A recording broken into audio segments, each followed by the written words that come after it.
Eh bien, bonjour à toutes, bonjour à tous. Bienvenue à ce webinaire OPCO-EP sur les transitions écologiques, mais également numériques, pour interroger le levier formation pour monter en compétence. Je suis Cyril Duchamp, je suis journaliste à l'AEF, AEF Info, qui est un média spécialisé sur la formation, sur les champs socio-économiques en général.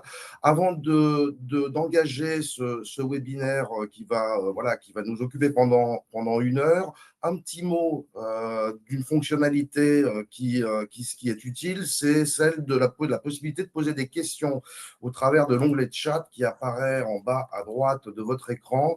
N'hésitez pas à poser tout au long de cette heure de webinaire les questions aux différents intervenants. Je me ferai un plaisir de les relayer pour qu'on puisse échanger sur vos préoccupations concrètes. Et je suis avec Marion Béchard, qui est coordinatrice de projet en charge des services liés à la transition écologique et énergétique à OPCO-EP. Marion Béchard, bonjour. Bonjour à tous et merci d'être présent à ce webinaire. C'est le 10e webinaire de notre série qui porte sur les transitions. On l'avait d'abord créé pour parler de transition écologique et énergétique et puis on l'ouvre maintenant aux autres transitions auxquelles les entreprises peuvent faire face. Oui, alors des webinaires qui s'inscrivent effectivement dans une série qui est disponible en replay sur la chaîne YouTube d'OPCO-EP. On vous donnera le lien peut-être qui pointera directement vers toutes ces ressources. Sans plus attendre, je vous propose d'aborder une offre de solutions de formation pour monter en compétences précisément sur ces sujets de transition, une offre qui a été constituée par OPCO-EP récemment et dont il va être largement question durant ce webinaire. Il s'agit de sélection. Et pour en parler, j'ai le plaisir d'accueillir Sandrine Austin, qui est chef de projet OPCO-EP. Bonjour Sandrine Austin, est-ce que vous êtes avec nous? Voilà, on vous voit apparaître. Bonjour. Bonjour. Alors, je disais, sélection, c'est une nouvelle offre d'OPCO-EP. Rapidement, en quelques mots, de quoi s'agit-il? En fait, OPCO-EP a créé un nouveau catalogue de formation depuis octobre dernier qui se compose de formations généralistes à destination des TPE-PME.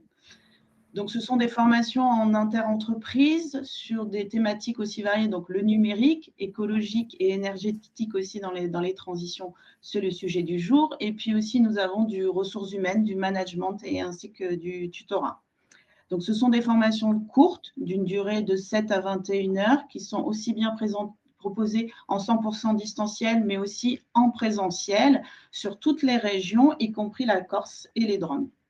Alors, Et puis, concrètement, oui, pardon, allez-y, je vous en prie. non, je voulais juste dire qu'en fait, ces formations-là étaient réalisées par des OF qui avaient été sélectionnés par OPCO-EP sur appel d'offres.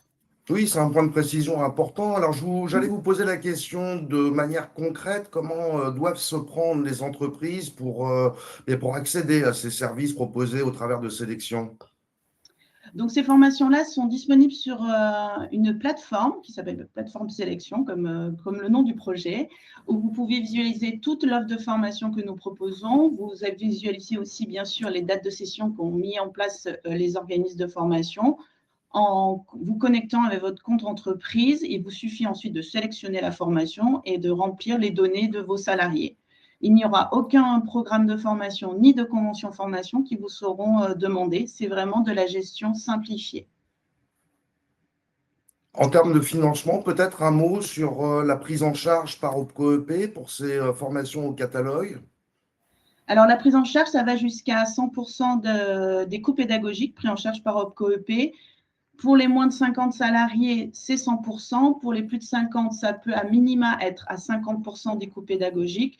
Juste pour vous donner un ordre d'idée, actuellement, on est sur un coût moyen stagiaire de 300 € sur le catalogue de formation d'OPCO-EP. D'accord, donc un outil qui est clairement pensé pour les TPE et les petites PME. Exactement, facile d'accès, rapidité, avec les besoins d'information que nous avions identifiés pour les TPE-PME. Voilà. Donc là, on a fait très rapidement la présentation, mais en tout cas, vous pourrez vous rendre directement sur la plateforme pour visualiser. Et puis, bien sûr, et comme toujours, nous avons nos conseillers OPCO-EP qui sont là pour vous aider, soit dans le choix de la formation, mais aussi pour vous accompagner jusqu'à la réalisation de l'inscription. Oui, je dirais les conseillers de proximité, finalement, c'est le point d'ancrage, hein. C'est un peu le guichet unique pour avoir toutes les précisions sur les dispositifs actionnables et sur les formations proposées. Merci beaucoup, Sandrine Austin et Marion Béchard. Marion, on vous retrouve en fin de webinaire. Je disais en début que vous avez la possibilité de poser des questions, donc surtout n'hésitez pas, mais ce webinaire se veut également interactif au travers d'un quiz. Alors, je vais vous proposer une première question bien pour sonder, un peu pour voir où vous en êtes au niveau je dirais presque du niveau de maturité par rapport à ces enjeux de transition écologique, énergétique et numérique. La question est la suivante. Avez-vous déjà qualifié vos besoins de formation pour engager les transitions? Trois possibilités de réponse, oui, non. J'ai commencé à identifier quelques besoins. Donc, je vous laisse répondre ce petit quiz dont on découvrira les résultats qui vont s'afficher, qui s'affichent en temps réel. En bas à droite de votre écran, juste à côté de l'onglet de chat, vous avez un onglet sondage. Et puis, bah, écoutez, on entre dans le vif du sujet avec un certain nombre de témoignages qui vont ponctuer ce webinaire, témoignages issus de 4 régions principales. La Nouvelle-Aquitaine avec Élodie Degnaud, qui est salariée de la pharmacie de Sauternes. Elle est en charge de la plateforme e-commerce, du site web, de la communication digitale. Elle est accompagnée de Delphine Ferradou, qui est conseillère au COEP, donc en Nouvelle-Aquitaine. Pour l'Occitanie, j'ai le plaisir d'avoir avec nous Thomas Lacomble, qui est gérant d'agence pour Orpi-Bourran Immobilier. La région PACA est représentée par Cécile Lussot sur un tout autre secteur que le secteur immobilier, puisqu'il va s'agir de la petite enfance, mais elle va nous présenter tout cela. Elle est fondatrice et dirigeante de la Figolette. Elle est avec une responsable de secteur qui a suivi une formation sur l'IA, Delphine Lebourg, et puis la conseillère au COEP, Malika Kada. Également, toujours pour PACA, Amar Saoudi, qui est dirigeant de Coapt Group. Enfin, pour la région Auvergne-Rhône-Alpes, nous aurons le témoignage de Frédéric Girard pour la pharmacie May-Girard. Alors, Frédéric Girard n'a pas pu se rendre disponible pour ce webinaire, mais il a tenu à nous faire part de son témoignage. Donc, je l'ai enregistré, on le regardera et on l'écoutera tout à l'heure. Cécile Lussot, je commence avec vous, avec un exemple d'actions finalement qui ont été engagées, qui sont engagées pour investir les enjeux de transition.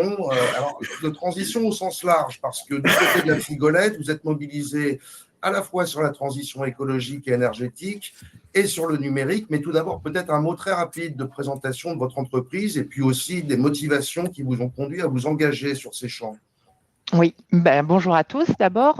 Moi, je suis Cécile Lussot, je suis fondatrice et dirigeante de La Figolette. La Figolette est une entreprise du domaine des services à la personne spécialisée en garde d'enfants au domicile des parents. On a eu à peu près 90 salariés, essentiellement des intervenants à domicile qui sont à temps partiel. Et on est une petite équipe administrative qui est réduite, avec une responsable RH et 2 responsables de secteur et moi-même. Moi, je suis très sensible à la transition écologique et au développement durable. Et je pense aussi que nous avons une responsabilité, nos intervenants à domicile, auprès de nos familles et de nos enfants, pour justement répandre la bonne parole, on va dire, sur le développement écologique et la transition écologique qui va être amenée à être prégnante dans nos vies. Donc ça, c'était pour la première partie. Et sur la partie transition numérique, Numérique. en fait, on s'est rendu compte je me suis rendu compte que mes équipes étaient parfois un peu peureuses, ou en tout cas avaient peur de ce qui pouvait arriver avec l'IA. Et moi, il m'a semblé important de prendre le train en marche et de ne pas rester sur la touche. Et du coup, de former les gens sur cette IA pour désacraliser l'image qu'on peut en avoir, qui peut être parfois un peu inquiétante. Oui, c'est vrai que les discours qui portent sur l'IA et sur l'impact au niveau des métiers peuvent être particulièrement anxiogènes. Donc, il est important d'y voir clair et de comprendre vraiment les enjeux et ce que ça signifie au quotidien pour vous et sur les évolutions. Alors, concrètement, quelle solution a été apportée par OpcoEP? Malika Kada, peut-être, vous qui accompagnez la Figolette. Oui, bonjour à tous. Donc, moi, je suis Malika, je suis conseillère formation en PACA. J'accompagne effectivement la Colette, qui est du coup adhérente à l'OpcoEP au titre de la branche du SAP. Au regard des échanges qu'on a régulièrement avec Cécile dans le cadre de cet accompagnement, effectivement, Cécile m'avait signifié ses besoins sur de la formation sur tout ce qui est IA, transition, développement durable. Du coup, comme l'année dernière, effectivement, on a eu une enveloppe spécifique dans le cadre du Fonds social européen, du FSE+. Du coup, j'ai pu en faire bénéficier effectivement la Figolette, puisque effectivement, les deux thématiques, IA et développement durable, sont éligibles au FSE+. Ça permet effectivement de subventionner les actions de formation. Du coup, Cécile, elle a mis en place elle a fait une mise en concurrence. Elle a sollicité de nombreux organismes de formation au regard de ses besoins qu'elle a déclinés et présentés aux organismes de formation. Et suite à cette mise en concurrence, effectivement, il y a 2 organismes de formation qu'elle a retenus. Graines très en forme pour une formation intitulée Graines de citoyens. Et sur l'IA, effectivement, une initiation formation dispensée par la CCI. Et du coup, ces 2 actions ont été effectivement complètement adaptées aux besoins des salariés au regard de la demande aussi de Cécile en direction de ces organismes de formation. Donc, Oui, c'est vrai que le FSE+, qui est un fonds supplémentaire, des financements supplémentaires dont peuvent bénéficier les adhérents, ça leur permet effectivement de financer des actions de formation sur des thématiques bien précises. À partir du moment où les actions sont éligibles, on peut leur faire bénéficier de ces actions. Donc, il y a des prises en charge, moins de 50 salariés, plus de 50, avec des critères effectivement aussi, et des coûts de prise en charge. Mais pour ça, s'il y a des adhérents qui sont intéressés, qui se retrouvent dans ces thématiques, à voir aussi avec le conseiller, avec son conseiller. Voilà. Oui, c'est toujours la clé d'entrée. Cécile Lusseau, peut-être un peu de détails sur ces formations, à la fois la transition écologique et énergétique avec Graines de citoyens, et puis sur l'IA, combien de salariés formés, sous quel format? Alors, donc sur la transition écologique, on a formé pour l'instant une 12aine de salariés. On a une cohorte de 12 salariés qui va être formée en avril. Et en fait, ce qui était important pour moi, c'est que les organismes de formation répondent à un cahier des charges que j'avais un peu mis en place, puisqu'en fait, moi, le but, c'était de former donc nos intervenants à domicile pour sensibiliser les enfants dont ils s'occupent au développement durable et à l'écologie, en proposant des activités manuelles avec du matériel de récupération, en faisant des petits potagers, en allant dans les champs ou dans les parcs pour récupérer du matériel pour pouvoir faire des activités et puis pour pouvoir relayer aussi ce que font les parents en termes de tri, des poubelles, etc. quoi. Donc, D'accord, donc des important. actions très concrètes sur Très, sur très le concret. volet. Tout à D'accord. fait. Et Tout à fait. sur l'IA, alors l'idée, c'était d'y voir plus clair finalement? Oui, et sur l'IA, en fait, donc j'ai demandé à mes responsables de secteur et à mon assistante RH, et nous avons aussi formé quelques tuteurs coachs de la Figolette, qui sont des personnes qui accompagnent les nouveaux arrivants et les alternants, leurs besoins sur l'IA. Et en fait, c'est vraiment des besoins très pratico-pratiques sur des rédactions de mails, du compte rendu de réunion, sur peut-être des petits courriers de recadrage ou choses comme ça qu'on doit faire avec bienveillance et qui permettent aussi de créer son propre agent pour être plus percutant et gagner du temps, surtout. D'accord, donc vraiment très en lien avec l'exercice quotidien du métier.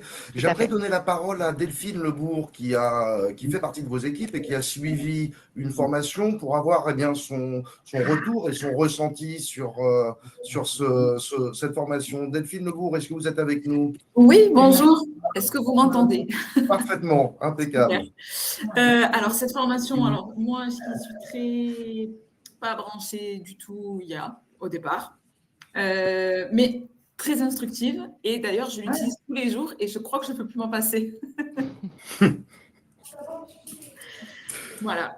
Donc, la formation a porté ses fruits. On peut dire que ça vous a donné envie, ça vous a rassuré aussi peut-être? Oui, complètement. Et bien, c'est surtout qu'on a les clés de tout ce qu'on peut faire avec et comment ça peut nous aider dans le quotidien. Et ça, c'est vraiment utile.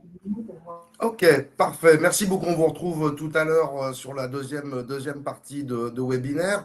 On va rester en PACA pour interroger la transition numérique spécifiquement et toujours, c'est vraiment la question essentielle, sont les usages autour de l'intelligence artificielle, avec Coapt Group qui bénéficie également de formation dans le cadre de sélection, avec Amar Saoudi, dirigeant. Bonjour Amar Saoudi, donc présentez-nous peut-être d'abord Coapt Group, une société qui exerce positionnée dans le domaine de la santé, hein, c'est bien ça? Tout à fait. Bonjour à tous, donc je m'appelle Amar Saoudi, je suis le dirigeant de la société Coapt Group Santé. On est installé à Marseille et on propose donc de la prestation de services pour des professionnels de santé libéraux essentiellement, qui soient médecins ou qui soient auxiliaires médicaux. Et donc, on est 4 ETP à Marseille et je suis associé aussi sur le pendant dans les Antilles, puisqu'on a un bureau à Fort-de-France et un bureau à Pointe-à-Pitre. Notre service, en fait, s'articule autour de propositions numériques pour des professionnels de santé. Donc, à double titre, on est intéressé par la transition numérique. La première, c'est pour essayer d'améliorer les services et les solutions proposées. Et d'une autre manière aussi, d'essayer d'optimiser notre fonctionnement en interne en utilisant justement toutes les propositions et les solutions numériques d'aujourd'hui. On est parti d'un constat qui était relativement simple, c'était de se dire on a de l'IA, on a de la transition numérique, enfin on a beaucoup de numérique autour de nous. Et la question, c'est qu'est-ce qu'on peut en faire? Donc, on a très vite été convaincus qu'on pouvait arriver à tirer des avantages de la transition numérique. Mais la première problématique qui s'est posée, c'était faire une expression de besoin. Et faire une expression de besoin dans le domaine du numérique, ce n'est pas évident du tout parce que dans le numérique, et puis derrière cette notion d'IA, il y a un peu tout et n'importe quoi. Ça arrive tous les jours, ça va à une allure complètement folle. On a un petit peu du mal à s'y retrouver et se dire qu'est-ce qu'on va faire de ce truc-là? Qu'est-ce que ça peut nous apporter? Donc, c'est un peu la question qu'on s'est posée. Et avant de commencer tout ça, alors moi, je suis plutôt d'un profil informaticien à la base. Donc, j'arrive à peu près à comprendre de quoi il s'agit un petit peu plus vite que mes employés. Mais par contre, au niveau de mes employés, c'était de se dire, sorti de ChatGPT, de l'utilisation un petit peu ludique de l'IA aujourd'hui, on tape, on fait des photos, etc. C'est sympa. Comment on peut traduire ça dans un fonctionnement interne et comment on peut arriver à le valoriser? Et la première question qui nous est arrivée, qui m'est arrivée, c'était à la fin de l'année 2024, il me semble, de se dire comment je vais m'y prendre. Et la première question qui s'est posée, c'est une question de formation. Et j'ai pu à ce moment-là, justement, bénéficier de l'accompagnement de l'OPCOEP dans le cadre du FNE TNS, si je ne me trompe pas.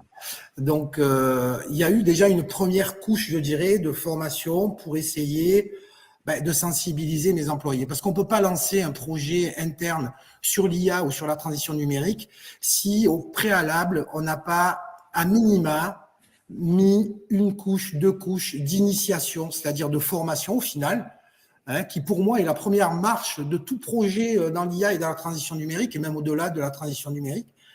Et pour essayer d'accompagner tout ça, on a proposé cette formation qui a eu déjà ses premiers effets. C'était de se dire, elles arrivent à faire le tri aujourd'hui entre le numérique professionnel, le numérique perso, le numérique des enfants, le numérique…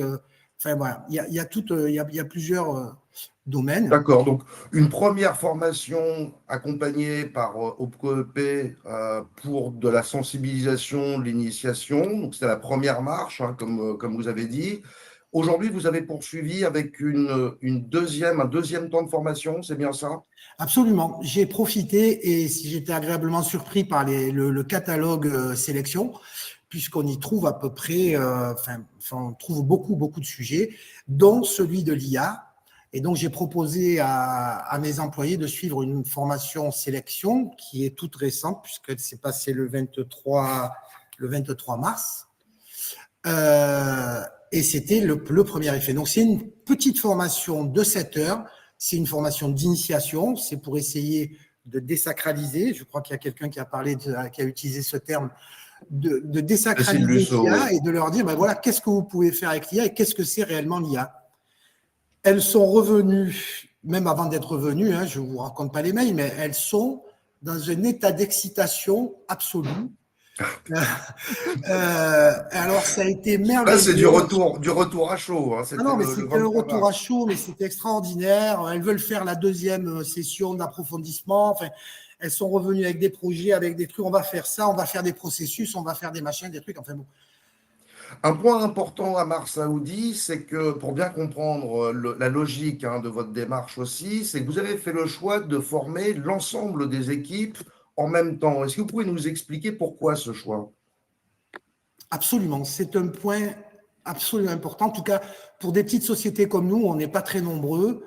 Le problème, quand on fait des formations qui sont décalées, c'est-à-dire avec plusieurs niveaux, pas au même moment, on a une énorme difficulté ensuite à organiser un projet autour des compétences acquises ou en tout cas des sensibilisations des uns des autres. Parce qu'on ne peut plus aller à la même allure, on peut plus. Donc, étant une petite entreprise, c'est extrêmement difficile d'organiser après un projet, puisque évidemment, on fait tout ça pour accompagner des projets et pour intégrer les employés dans des projets réels, hein, effectifs et actuels. Et donc, j'ai fait le choix sur des formations courtes, hein, bien sûr, parce qu'il y a d'autres formations qui vont demander certainement un petit peu plus de temps, d'ailleurs, qui sont rattachées à la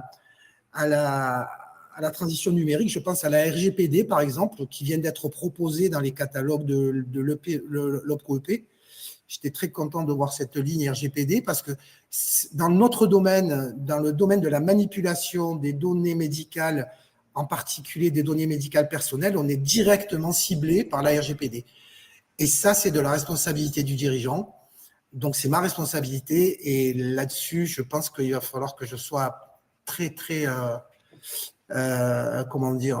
attentif.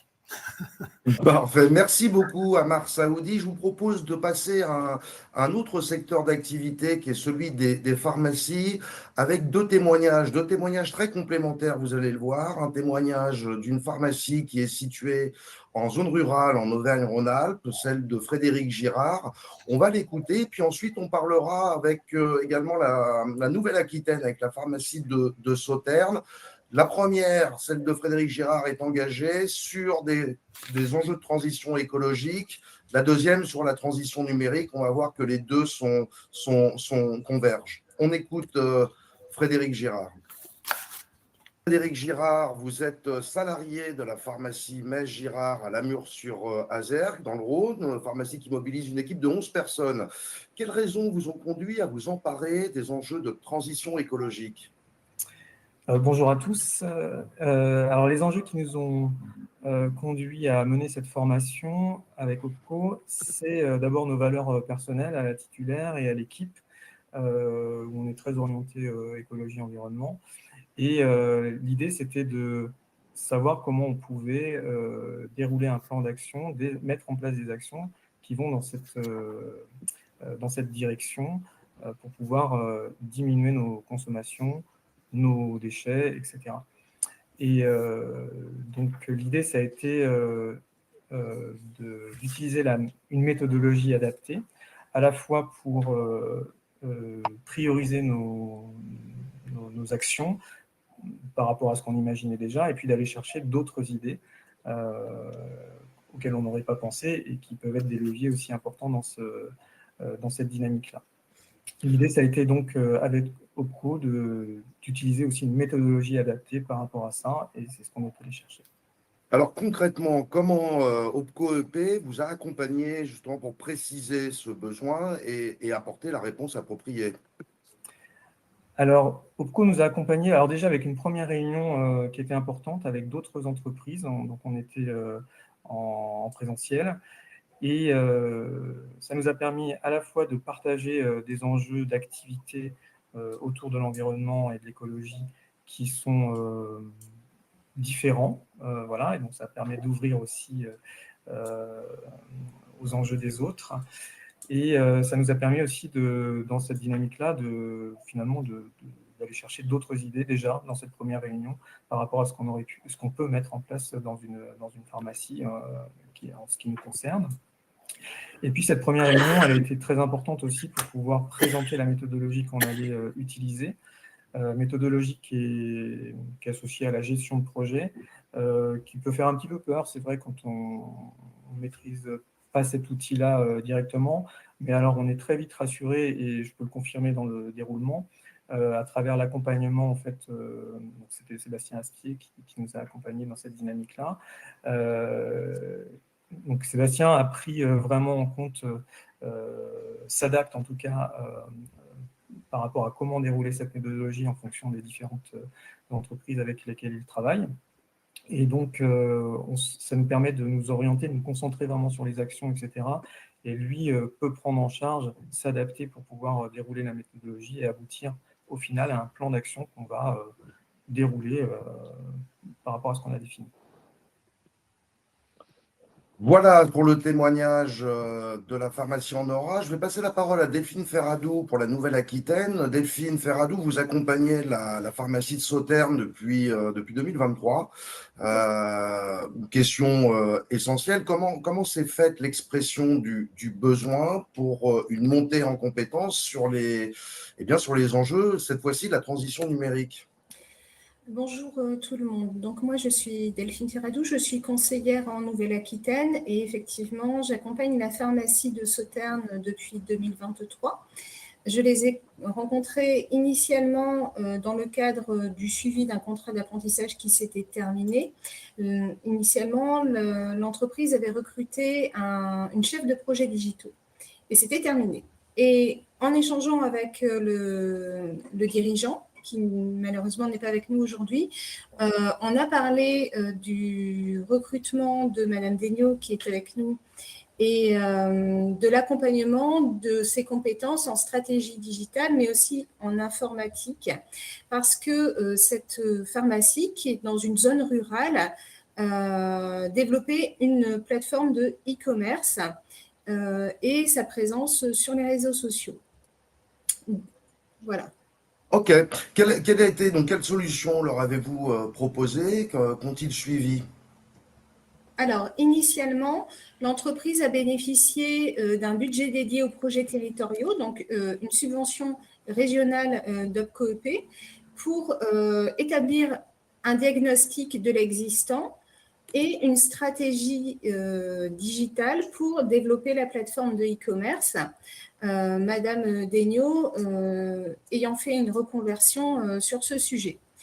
Elle avait besoin notamment de pouvoir prendre en main le site internet de la pharmacie. En général, les pharmacies bénéficient toutes on va dire un peu d'une coquille d'un site internet qui est fourni par leur grossiste.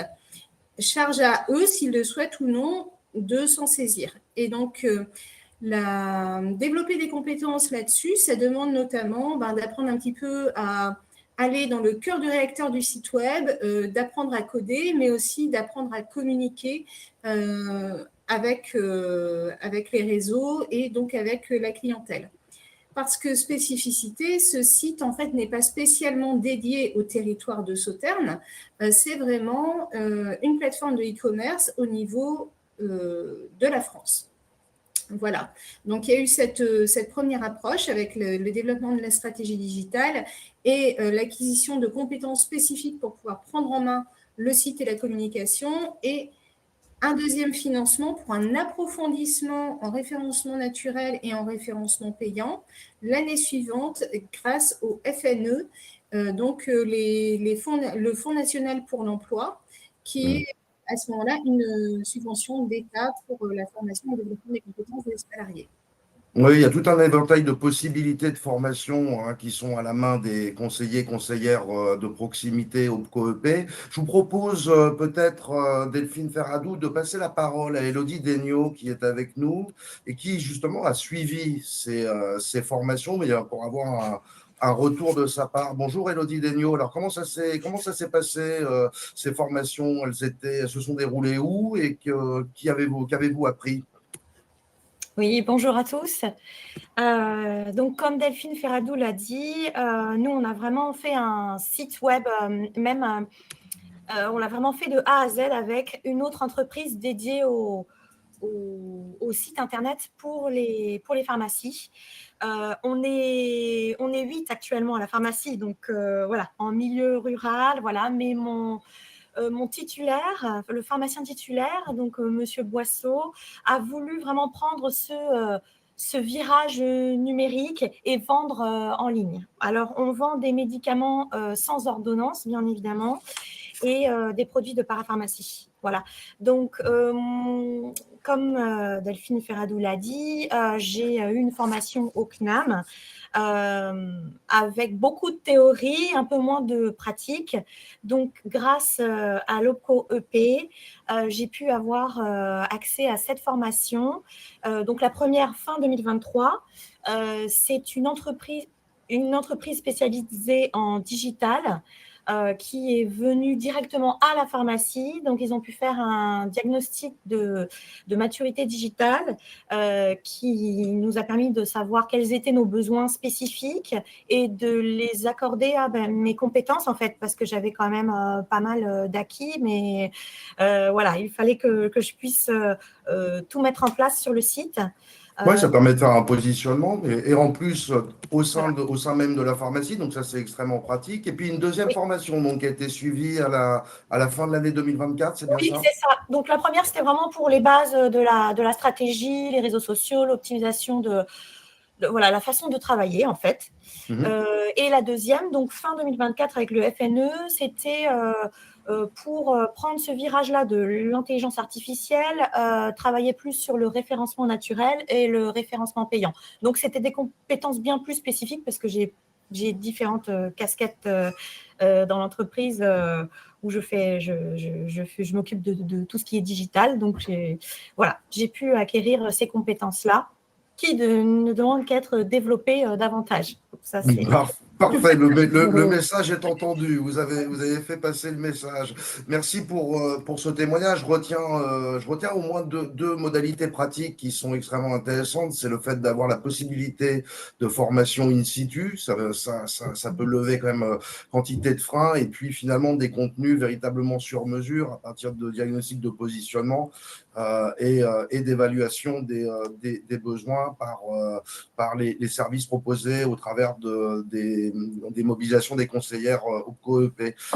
Juste avant de passer la parole à Thomas Lacombe pour l'Occitanie, je vous rappelle qu'il est possible de poser des questions au travers du chat. Alors, soit je les relais directement à nos intervenants qui sont là pour témoigner, soit vous avez, comme c'est le cas, vous devez toutes et tous le voir, des réponses par les équipes d'OPCO-EP qui savent faire en back-office, je dirais, pour vous donner les liens et vous apporter des éléments de réponse quand c'est possible. Alors, Thomas Lacombe, bonjour. Donc là, on passe sur un secteur d'activité qui est très différent, mais qui est ô combien concerné par la transition numérique. C'est le secteur des agences immobilières. Vous êtes à la tête d'une agence à Rodez qui compte, je crois, une vingtaine de personnes et une autre à Toulouse avec une dizaine de personnes. Est-ce qu'on peut avoir votre regard finalement sur ce que signifie l'arrivée de l'intelligence artificielle dans vos métiers? Oui, bonjour. Bien nous, la transition numérique, elle est vitale, elle est nécessaire dans nos métiers. Alors, ça fait quelques années quand même que ça s'est accéléré, avec notamment la période Covid, où on a vu arriver les visites virtuelles, les vidéos, développer les réseaux sociaux. Donc, nous, on avait commencé à prendre ce virage-là. Et là, le but, c'est de se pencher fortement sur l'intelligence artificielle avec deux objectifs: offrir une meilleure expérience à nos clients et offrir une meilleure expérience à nos collaborateurs également. Donc voilà notre problématique. Et pour ça, donc, on a commencé, grâce à notre conseiller OPCO local, par un audit qui a recensé nos besoins sur les différents process. Et suite à cet audit, il nous a proposé différentes formations et on a validé une formation pour l'instant. L'audit, je crois que c'est ce qu'on appelle un diagnostic flash, c'est ça? C'est ça, oui, exactement. D'accord. Qui a pris combien de temps à peu près? L'audit, il était sur une grosse journée entière.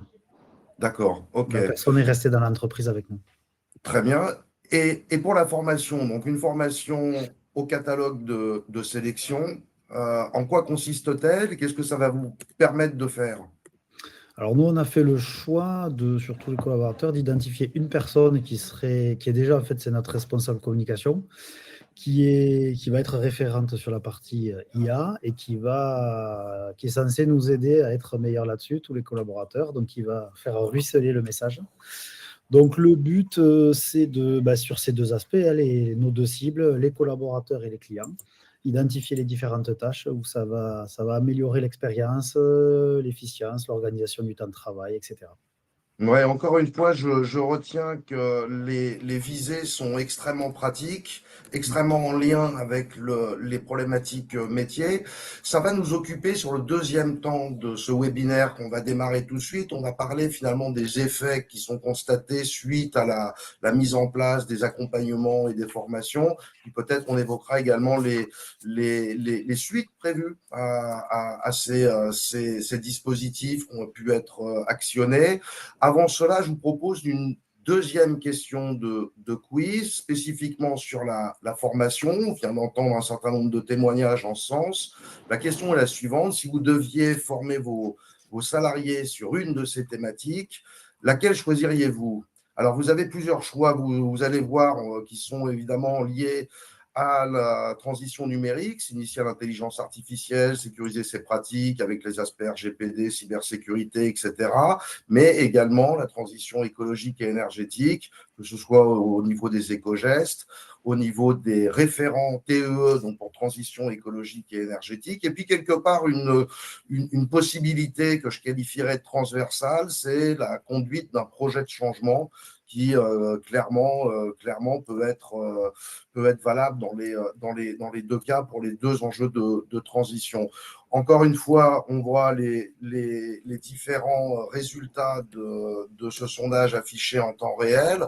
Thomas Lacombe, je reste avec vous. On va parler des retombées de cet accompagnement, donc le diag d'abord, puis les formations. Qu'en avez-vous tiré ou que comptez-vous tirer peut-être des formations engagées et puis est-ce que vous vous projetez vers une suite à donner? Alors c'est en cours, parce qu'on vient juste de démarrer le parcours, donc là pour l'instant on n'en a pas tiré grand-chose, c'est en cours d'acquisition. Comme vous l'avez dit, en fait, c'est de rester le plus pragmatique possible et d'en tirer un plan d'action. Là vous voyez, alors, très concrètement, pour vous parler de notre métier, nous c'est de relier un fichier client à des solutions d'IA pour que cette IA relance ou réponde tout seul ou propose tout seul à ses clients des appartements et des maisons à acheter. Voilà, c'est des choses très concrètes qui aujourd'hui, on appelle ou on contacte les clients un par un et demain, l'IA va, de manière la plus personnalisée possible, contacter ses clients, savoir qu'est-ce qu'ils veulent, leur proposer des biens. Donc, une certaine facilité de gestion, déjà, et puis qui peut peut-être se traduire par un avantage concurrentiel par rapport à d'autres agences immobilières qui ne seraient pas aussi innovantes que la vôtre ou que les vôtres. Oui, tout à fait. Alors, avantage concurrentiel vis-à-vis des concurrents pour la clientèle et également pour les collaborateurs, parce que je suis convaincu, plus on offrira d'outils pour un collaborateur, ça va aider à les recruter, à les fidéliser. Très bien. Quelles sont les prochaines étapes? Continuer le parcours IA qui est en cours, qui s'étale sur 1 ou 2 mois. Donc là, on continue. D'accord. Donc toujours continuer sur les formations pour avoir des actions concrètes à mettre en place le plus rapidement possible. Hein, c'est bien ça. Exactement, c'est ça. Parfait. Merci beaucoup, Thomas Lacombe. Je passe la parole à la Figolette au niveau de la région PACA. Alors, les formations qui ont été suivies, on comprend que c'était lié à des objectifs très pratiques au niveau de l'exercice des métiers. Est-ce que les espoirs de porter sur ces formations ont été couronnés de succès? Est-ce que ça a ouvert aussi le champ des possibles? Qui va intervenir? Peut-être Delphine Lebourg, d'abord, sur un témoignage très terrain. Alors, sur l'IA, l'utilisation de l'IA, oui. Du coup, grâce à la formation, on a appris qu'on pouvait personnaliser. Donc, on utilise principalement ChatGPT pour le moment. Mais on va bientôt peut-être s'intéresser à Claude, qui paraît qu'il est plus performant que ChatGPT. Mais là, tout ce qu'on a... Bataille d'experts. Ah ouais, c'est très dur parce qu'on s'habitue à un et on nous dit, ben non, finalement, il faut travailler avec celui-là. Ah, bon. Mais on a pas mal modifié nos documents. Déjà, on les a améliorés, on les a un peu plus clairs, un peu plus fluides. On a modifié, enfin, j'ai particulièrement travaillé sur un dossier Excel. C'est notre outil de base quand on a une demande de famille.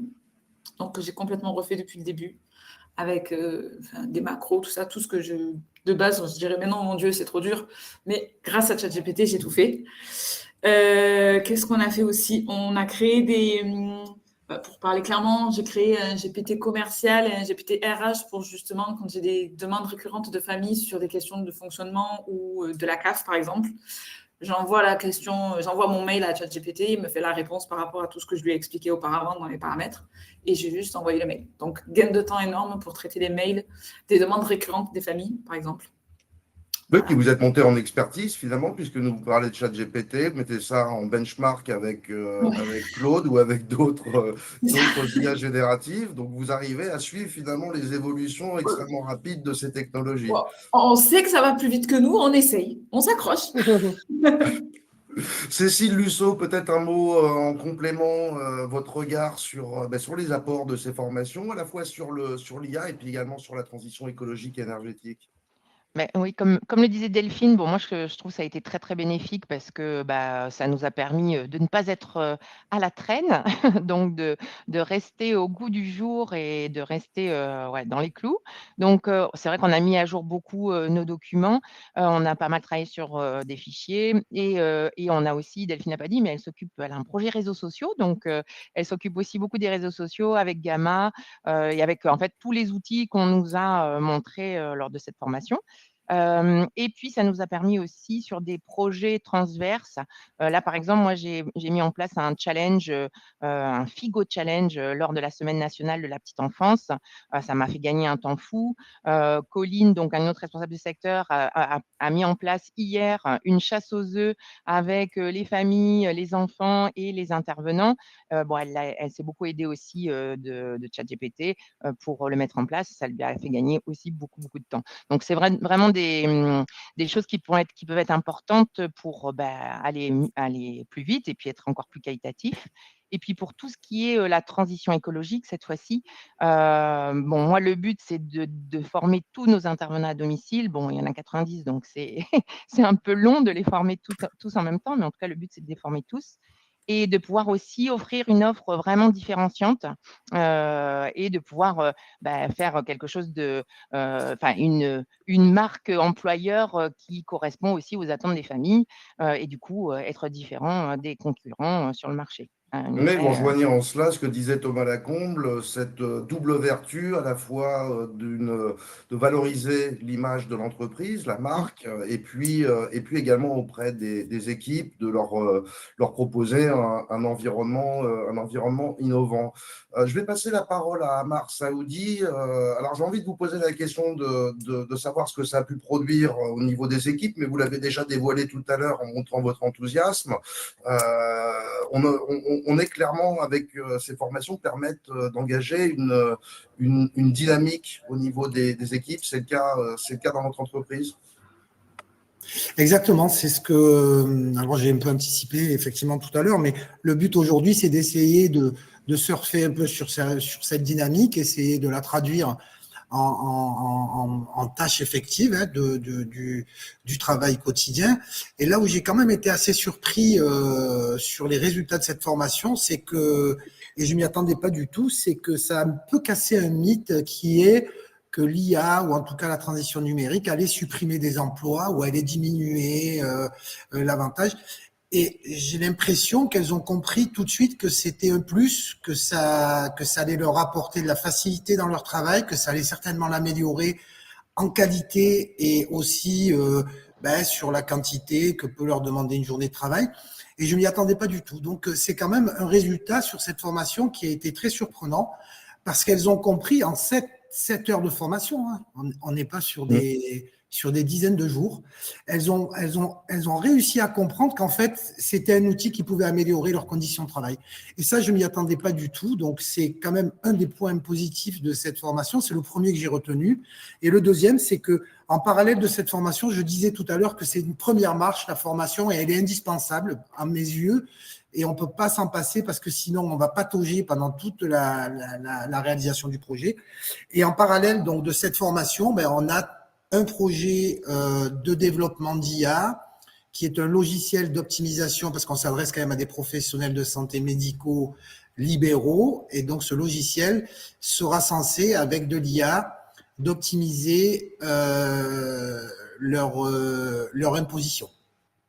Ok, donc de Coop Groupe Santé, l'idée, c'est pas d'en rester là, hein, c'est de poursuivre le mouvement, c'est bien ça. C'est de toujours poursuivre le mouvement et aussi d'être très attaché à la formation. Et c'est pour ça que je remercie aussi au passage l'OPCO-EP parce que et ça s'est amélioré avec le catalogue sélection, c'est très facile à utiliser, c'est rapide, il n'y a pas de paperasse, on vous demande plus rien. Enfin, je veux dire, vous êtes là, vous choisissez votre sujet, vous validez, et puis vous avez vos employés qui partent, ils sont reçus, tout se passe bien. Enfin, je veux dire, c'est la moitié, voire la totalité d'un rêve, hein, au final.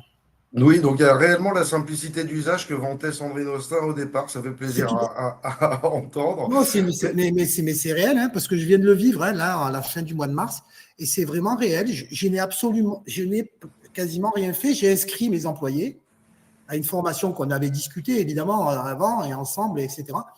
Et tout s'est fait complètement naturellement. J'ai reçu des convocations avec une convention de stage. Enfin, je veux dire, c'est quand même pas négligeable pour un dirigeant de société qui n'a pas forcément le temps de remplir de la paperasse en permanence. Et je voulais quand même le souligner parce que il y a des avantages pour nos employés et aussi des avantages pour nous.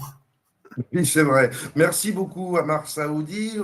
Voyons ce qu'il en est du côté des pharmacies. On va voir si les retours sont aussi positifs. On va d'abord écouter le témoignage de Frédéric Girard en aura. On lance la vidéo. Frédéric Girard, suite à l'accompagnement par OPCO-EP dont vous avez bénéficié, quelles sont finalement les retombées attendues, voire d'ores et déjà constatées ? Alors, ce qu'on peut déjà constater, ce qu'on peut déjà dire, c'est que dans le plan d'action, en fait, dans les priorités qu'on s'est données par rapport aux différentes idées qu'on avait, la priorisation nous a conduit dès le départ, contrairement à ce qu'on pensait, à analyser notre consommation énergétique, consommation électrique, et à s'apercevoir en fait qu'on pouvait faire des économies directement à travers notamment l'éclairage de notre espace de vente qui est très consommateur, et qu'on pouvait, avec un petit travail électrique, diminuer de moitié, notamment lorsque on est hors horaire d'ouverture et qu'on a à travailler à l'intérieur de la pharmacie. Ça paraît rien, mais c'est déjà beaucoup. Ça nous a permis aussi, cette étude énergétique, de mener ensuite une étude d'installation de panneaux photovoltaïques et qu'on avait mis en stand-by, et avec d'autres travaux en fait, qu'on va reprendre là ces prochains mois, donc pour mettre sur la toiture de la pharmacie. Donc ça, c'est sur l'aspect énergétique et économie d'énergie. On a aussi, d'un point de vue économique, sur cette étude, vu qu'on pouvait challenger notre fournisseur d'électricité au niveau du contrat pour pouvoir diminuer notre prix du kilowattheure. Donc ça, c'était vraiment intéressant. Donc ça, c'est sur le volet études énergétiques, études de consommation. Les autres éléments que ça nous a apporté, c'est sur l'approche de sélection de fournisseurs de laboratoires. pour les approvisionnements en médicaments ou produits de la pharmacie. En fait, l'idée, c'est dans une dynamique en fait, de limiter le nombre de références au sein de la pharmacie et ainsi diminuer en fait, le nombre de transports qu'on pouvait mettre en œuvre à cause de cette multiplicité de références. L'idée, ça a été finalement d'établir des critères supplémentaires liés à l'écologie et l'environnement par rapport à ce que les laboratoires s'engagent à faire dans cette dynamique. Et donc, c'est typiquement diminuer le nombre de cartonnages, savoir quel type de transport ils utilisent. Et on a très simplement des laboratoires qui s'engagent et qui le font d'ores et déjà d'avoir des déplacements en véhicule électrique. Ça, c'est déjà en place, alors qu'on est à la campagne. C'est vraiment très, très bien. Et le dernier point sur lequel je voudrais revenir aujourd'hui, c'est l'aspect gaspille. Je parlais de carton. L'idée, c'est qu'on génère pas mal de carton, mais pas suffisamment pour pouvoir établir un partenariat avec des sociétés de recyclage. On a une quantité trop faible. Mais l'idée, c'est que ces cartons, on s'associe avec le supermarché du coin qui a déjà sa structure de recyclage en place. Et on vient simplement lui apporter des cartons sans autre...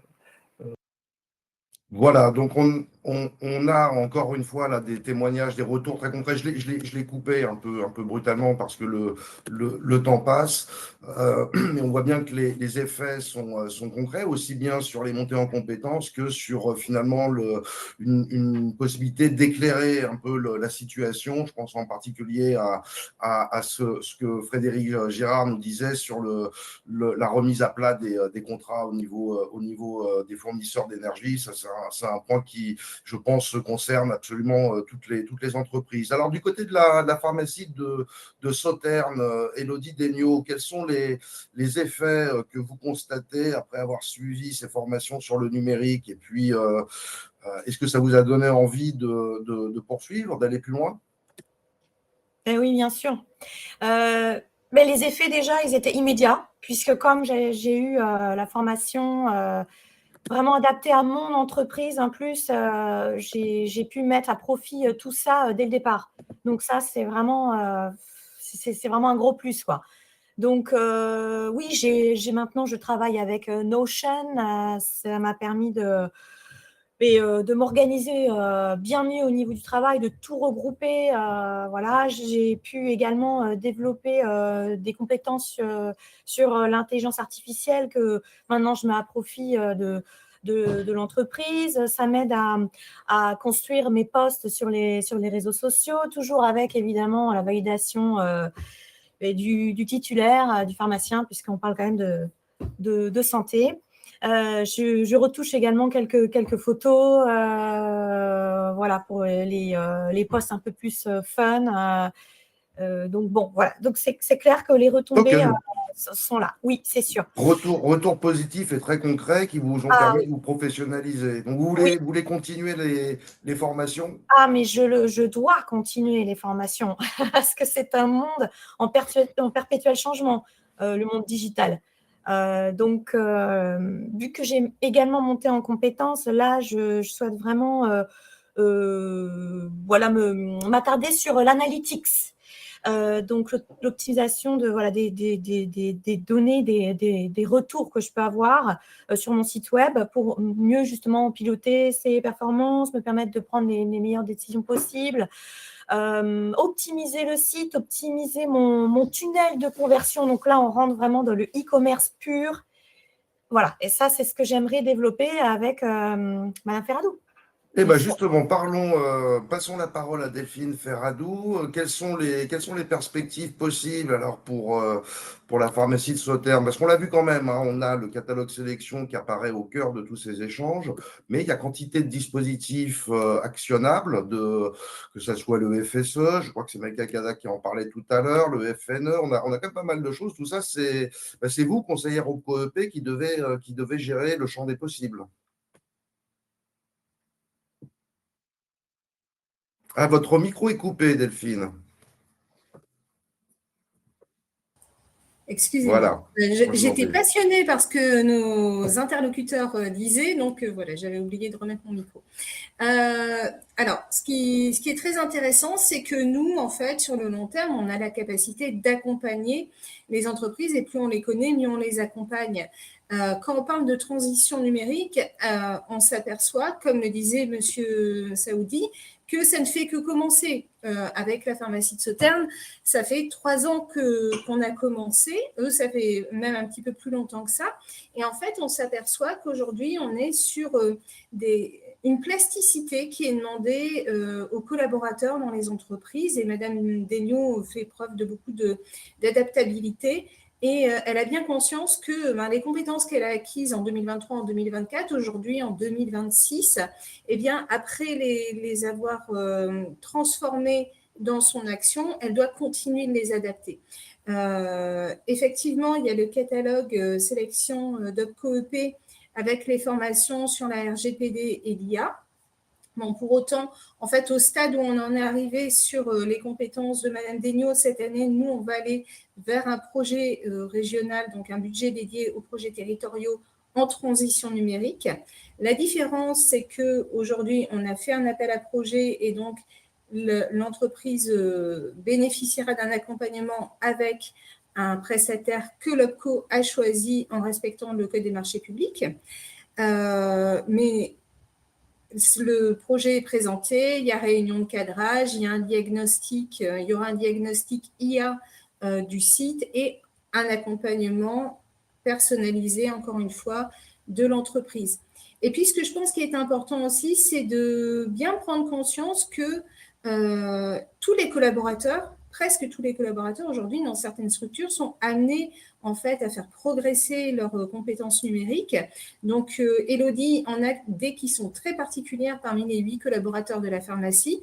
Mais par exemple, quand on parle de données et de respect de la réglementation RGPD, je pense que, par exemple, à la pharmacie de Sauternes, le reste des collaborateurs auraient tout bénéfice à suivre une formation sur la RGPD et la cybersécurité, étant donné que dans les pharmacies, tous les collaborateurs sont sur des postes informatiques et traitent de la donnée confidentielle par rapport aux patients.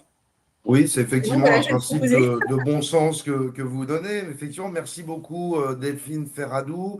J'en profite pour remercier l'ensemble des intervenantes et des intervenants. Avant de passer la parole à Marion Béchard pour un mot de conclusion, une dernière petite question sous forme de quiz, bien à propos du catalogue de formation sélection, puisqu'il en a été largement question aujourd'hui. Tout simplement, le connaissiez-vous? Et voilà, plusieurs possibilités de réponse, oui, non, ou peut-être partiellement. Je vous laisse le temps d'y répondre. Et puis, je vais passer la parole à Marion Béchard, mon coordinatrice de projet en charge des services liés à la transition écologique énergétique à OpcoEP, pour un mot de conclusion, pour tirer un peu la conclusion de cette heure riche d'échanges autour des transitions numériques et écologiques. Marion Béchard, on peut dire que beaucoup de choses ont été dites, il y a un certain nombre de messages qui ont été passés, et puis il y a cette offre sélection qui apparaît au cœur. Qu'est-ce qu'on peut en dire au vu des témoignages que vous avez entendus aujourd'hui ? Oui, alors moi, ce que j'ai trouvé intéressant, c'est que ce sont des parcours totalement différents les uns les autres, qui sont contextualisés en fait aux besoins de l'entreprise et qui s'adaptent au fil de l'eau. Donc, c'est pour ça qu'OpcoEP propose des services qui sont mobilisables à la carte. C'est surtout dans ces projets de transition en fait qui évoluent tout le temps, donc sur la dimension écologique comme sur la dimension numérique. OpcoEP propose toute une gamme de services aux entreprises. Ces services, ça peut être des outils de sensibilisation, comme ça peut être des accompagnements un peu plus robustes. Donc, là, on fait appel à des prestataires externes pour des appuis conseils, donc des diagnostics flash et des accompagnements dans l'entreprise, donc avec une durée de 3 à 5 jours au total sur une période plus ou moins longue en fonction de la disponibilité de l'entreprise. Et ça leur permet d'identifier les besoins de compétences et de prioriser les actions qu'ils vont pouvoir mener par la suite. La règle d'or, du coup, c'est vraiment de prendre contact avec son conseiller OpcoEP qui oriente vers la meilleure solution possible et la solution qui correspond le mieux aux besoins initiaux. Oui, c'est le point essentiel à retenir finalement, ce point d'ancrage, comme je le disais tout à l'heure, des conseillères et des conseillers au COEP, qui interviennent finalement, on l'a vu au travers des témoignages de Malika Kada et de Delphine Ferradou en particulier, sur l'expression des besoins et puis sur tous les aspects gestionnaires des demandes de formation, parce que c'est un mystère pour personne, mais l'univers de la formation professionnelle est parfois un peu obscur. On peut s'y perdre assez facilement entre les différents dispositifs actionnables, les modalités aussi de formation. Donc, le principe, finalement, c'est bien que l'entreprise, quelle que soit sa taille, d'ailleurs, TPE, PME, etc., puisse se faire confiance et se laisse guider sur ces aspects qui sont souvent très techniques, Marion Béchard. Oui, oui. C'est pour ça que le conseiller accompagne l'entreprise de bout en bout. C'est bien pour apporter de la lisibilité sur les dispositifs qui sont mobilisables en fonction du projet spécifique de l'entreprise. Alors là, on a évoqué largement Sélection, qui est notre catalogue de formation. Dans chaque département, les entreprises bénéficient d'une offre de proximité avec des thématiques qui sont ciblées pour développer les compétences des salariés. Donc, si dans le catalogue sélection, les entreprises ne trouvent pas leur bonheur, en tout cas la thématique qui convient le mieux à leurs besoins, elles peuvent par ailleurs bénéficier du financement des formations liées aux transitions selon les critères de financement spécifiques qui sont définis par leur branche professionnelle ou encore via des cofinancements externes comme ceux dont on a parlé, le FSE+, par exemple. Et encore une fois, vraiment, c'est le conseiller ou la conseillère OPCO-EP qui est l'interlocuteur et l'interlocutrice privilégiée de l'entreprise et qui guidera l'entreprise vers le service ou la solution qui lui convient le mieux. Merci Marion Voilà. Béchard. Et je Merci remercie également, évidemment, nous remercions tous les différents intervenants et puis vous, participantes, participants, qui avez assisté à ce webinaire. Je vous rappelle que d'autres webinaires sur les transitions, en particulier écologiques et énergétiques, sont disponibles sur la chaîne YouTube d'OPCO-EP et qu'un replay de ce webinaire qui nous occupe aujourd'hui sera très rapidement disponible, vous sera proposé. Et puis évidemment, vous avez quantité de temps d'échange qui sont prévus dans les semaines, dans les mois qui viennent de la part d'OPCO-EP. Très bon après-midi à toutes et tous.